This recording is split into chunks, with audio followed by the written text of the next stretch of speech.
বাংলাদেশের জাতীয় রাজনীতিতে আবারও উত্তেজনা। নির্বাচন ইস্যুতে এখন মুখোমুখি সরকার ও বিএনপি। নয়াপল্টনে তারুণের সমাবেশে বিএনপির ভারপ্রাপ্ত চেয়ারম্যান তারেক রহমান বলেছেন, ডিসেম্বরের মধ্যেই জাতীয় নির্বাচন হতেই হবে। তিনি সরকারকে উদ্দেশ্য করে বলেন, নির্বাচন নিয়ে টালবাহানা চলছে, জনগণ তা বুঝে গেছে। অন্যদিকে জাপান সফররত অন্তর্বর্তী সরকারের প্রধান উপদেষ্টা ডক্টর মোহাম্মদ ইউনূস বলেছেন, সব দল নয়, মাত্র একটি দল ডিসেম্বরে নির্বাচন চায়। নির্বাচন হবে ডিসেম্বর থেকে জুনের মধ্যে। সংস্কারের জন্য সময় প্রয়োজন। এ নিয়ে সেনাপ্রধান ওয়াকারুজ্জামানও মন্তব্য করেছেন। তিনিও মনে করেন ডিসেম্বরের মধ্যেই নির্বাচন হওয়া উচিত।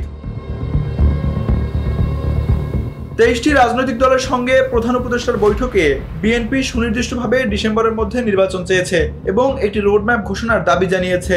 জামায়াতে ইসলামী ফেব্রুয়ারি বা ঈদের পর ভোট চেয়েছে। সিপিবি বলছে সেপ্টেম্বরেও নির্বাচন সম্ভব। বাকি 19টি দল ডিসেম্বর থেকে জুন সময়সীমাকে সমর্থন করছে। সরকার বলছে প্রয়োজনীয় সংস্কার না করে নির্বাচন হলে আগের ভুলই আবার হবে। আর বিএনপি বলছে দেশকে আগে গণতন্ত্রের পথে ফিরিয়ে আনতে হবে, নির্বাচন আগে, সংস্কার পরে। ঢাকার রাজপথেও পরিস্থিতি উত্তপ্ত।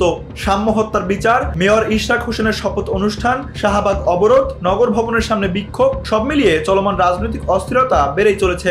একই সঙ্গে সরকার বিরোধী আন্দোলনে ইশরাক হুঁশিয়ারি দিয়ে বলেন, সরকার একজন মেয়রকে শপথ পড়াতে না পারলে 300 এমপিকে কিভাবে শপথ পড়াবে। এদিকে বিএনপি সরকারের প্রতি সহযোগিতা রাখবে কিনা তা নিয়েও প্রশ্ন তুলেছে। দলটির স্থায়ী কমিটির সদস্যরা বলেন, যদি ডিসেম্বরের মধ্যে রোডম্যাপ না আসে তবে সহযোগিতা বন্ধ করা হবে।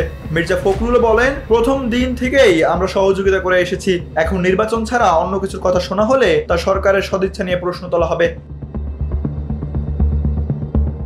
অন্যদিকে এনসিপি, জামায়াত, নাগরিক ঐক্য সহ আরো কয়েকটি দল বলছে, জুলাই সনদ এবং মৌলিক সংস্কার ছাড়া নির্বাচনের বৈধতা থাকবে না। এনসিপির নেতা সরোয়ার তুষার বলেন, সংস্কার প্রশ্নে মীমাংসা ছাড়া কোনো নির্বাচনই জনগণের কাছে গ্রহণযোগ্য হবে না।